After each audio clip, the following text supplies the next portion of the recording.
خوش ہوگی، اس لیے یہ مشورہ دیا۔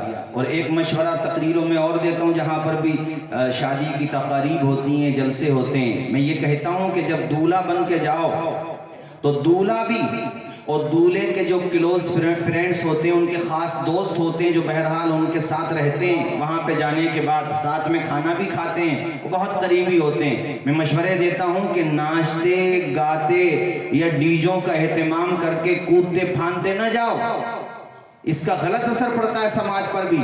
ازروئے شرع تو یہ غلط ہے ہی، مگر سبھے سماج میں بھی اچھی بات نہیں ہے یہ کودتے ناچتے جانا۔ بعض جگہوں کی شکایات تو اس طرح کی موصول ہوئی ہیں کہ لوگ شراب پی کر کے ڈانس کرتے ہوئے جاتے ہیں۔ اپنے وہاں تو خیر ایسی کوئی شکایت نہیں ہے، مگر میں پورے بھارت میں تقریریں کرنے جاتا ہوں، بہت جگہ مجھے پتا چلا کہ جس دن مڈا ہوتا ہے پوری رات لوگ ڈیجوں کے آگے ریچوں کی طرح ناچتے ہیں۔ ایسی رسم اپنی بستی میں، آس پاس میں، رشتہ داروں میں کبھی پیدا نہ ہونے دو، اس کا بڑا غلط ایفیکٹ پڑے گا۔ پولیس کارروائی کرے گی، کرنا بھی چاہیے، ایسے اوندھے کام بالکل نہ کرو جس سے دیکھنے والوں کو لگے ہی نہیں کہ یہ مصطفیٰ کے غلام ہیں۔ نکاح اس طرح سے کرو، اور بارات لے کر کے جب جاؤ تو حضرت رحمانی صاحب قبلہ میں نے لوگوں کو یہ مشورہ دیا کہ دولہا کے بھی سر پہ امامہ ہو، اس کے ساتھ والوں کے بھی سر پہ امامہ ہو، تاکہ جس محلے میں، جس قصبے میں، جس ولیج میں، جس شہر میں، جس میرج ہال میں بارات جائے، وہاں کے لوگ بھی دیکھ کر کے خوش ہو جائیں کہ یہ کسی اور کی بارات نہیں آئی ہے، مدینے والے آقا کے غلاموں کی بارات آئی ہے۔ سبحان اللہ، نعرہ تکبیر، نعرہ رسالت، حضرت علامہ مفتی توصیف عالم صاحب مصباحی، جشن شادی۔ اور اللہ کا شکر ہے میرے سنبھل میں تو لوگوں نے عمل کیا ماشاءاللہ۔ سنبھل میں کئی جگہوں پر بارات جب گئی حضرت تو امامے کے ساتھ، اچھا جب سر پہ امامہ ہوگا تو ڈانس نہیں کرے گا کیا؟ اس میں یہ بھی حکمت ہے، سنت سجانے کے کتنے فوائد ہوتے ہیں۔ اب ڈانس کیسے کرے گا؟ سر پہ امامہ ہے، شرمائے گا۔ اچھا امامہ بندھا ہوا ہوگا تو ایسا نہیں ہے کہ چہرہ اچھا نہیں لگے گا، ارے امامہ باندھ لے گا تو بیوٹی پارلر جانے کی ضرورت ہی نہیں پڑے گی۔ اور بیوٹی پارلر بھی کیا ہے؟ ایک ذہنی نشہ ہے، دنیا کو اپنے پروڈکٹ بیچنے ہیں تو اس کے لیے اشتہار تو لگانے پڑیں گے، اور اس جال میں سب سے پہلے ہماری مائیں بہنیں پھنس جاتی ہیں۔ جبکہ وضو کے پانی سے اور نمازوں سے چہرے پہ جو رنگت رونق آتی ہے دنیا کے کسی پاؤڈر سے آ ہی نہیں سکتی ہے۔ بے شک، سبحان اللہ، سبحان اللہ۔ اس کا نقصان سب سے بڑا تو یہ ہوا کہ جو بہنیں نمازی تھیں اوروں کے کہنے سے انہوں نے شادی والے دن یہ سب کر لیا، تو جو نمازیں پڑھتی تھی وہ بھی چھوٹ گئی، چونکہ کرنا ہے وضو کریں گے تو پورا ڈیکوریشن متاثر ہوگا نا۔ اس سے کیا ہوتا ہے؟ بات جائز یا ناجائز کی نہیں ہے، بات یہ ہے کہ اس کا فائدہ کیا ہے سوائے نقصان کے۔ میری ماں بہنوں تم سے بھی کہتا ہوں، جوانوں تم سے بھی کہتا ہوں، چہروں کو نکھارنا چاہتے ہو تو نمازیں پڑھو، اپنے گھر میں رونق چاہتے ہو تو نمازیں پڑھو۔ اور میں ڈاکٹر ندیم صاحب سے بھی کہوں گا کہ آج نہیں بلکہ جس دن بارات جائے اس دن بھی فجر کی نماز بھی پڑھو، ظہر بھی پڑھو، عصر بھی پڑھو۔ ایسا نہ ہو کہ شادی کی خوشی میں نمازیں بھول گئے، بلکہ پیشانی جھکا کر کے اور دن اگر سنتیں اور دن سنتوں کے علاوہ اگر تم یہ غیر موقدہ نوافل نہیں پڑھتے تھے تو آج پڑھو، یا اللہ تیرا شکر ہے کہ تو نے مجھے یہ خوشی کا لمحہ دکھایا ہے۔ کیا بات ہے، زندہ باد، زندہ باد، سبحان اللہ، سبحان اللہ۔ اب تو اور زیادہ سجدہ کرو۔ اور بلکہ میں تو مولانا مشکور صاحب یہ مشورہ دوں گا، اب تک جیسے تھے what is gone is gone, مگر اب توبہ کر کے صحیح مسلمان بن جاؤ، چونکہ دوسری جرنی شروع ہو رہی ہے تمہاری اب۔ بے شک، کیا بات ہے، سبحان یہ مت سوچو کہ پہلے تو ایسے تھے یار اب کیا کریں، نہیں ایسا نہیں ہے۔ کتابوں میں ملتے ہیں ایسے لوگ جو پہلے اچھے نہیں تھے، بعد میں توبہ کی تو ولایت کے تاجدار بن گئے۔ بے شک، سبحان اللہ، سبحان اللہ۔ یہ بھی شیطان وسوسے ڈالتا ہے کہ یار 60 سال 70 سال یا مثال کے طور پہ 40 سال 25 سال تو برے گزر گئے، اب اچھے بن کے بھی کیا کریں، جانا تو جہنم میں۔ یہ بھی شیطان بڑا چلاک ہے، چلاکوں کا باپ ہے یوں، ہاں بہت خطرناک ہے یہ، اس کو تجربہ ہے بہت گہرا۔ ارے بھیا آپ کا تھوڑی ہے، جنت سے نکالا گیا ہے، حضرت آدم علیہ السلام کا پتلا بعد میں بنا ہے، یہ پہلے ہی سے تھا خبیث۔ اس کی ایج کتنی ہوگی یہ بھی ریسرچ کا ٹاپک ہے، کتنی، اور اس کو تجربہ ہے کس آدمی کی کون سی کمزوری ہے، کس کی کون سی نس کمزور ہے، وہیں سے پکڑتا ہے۔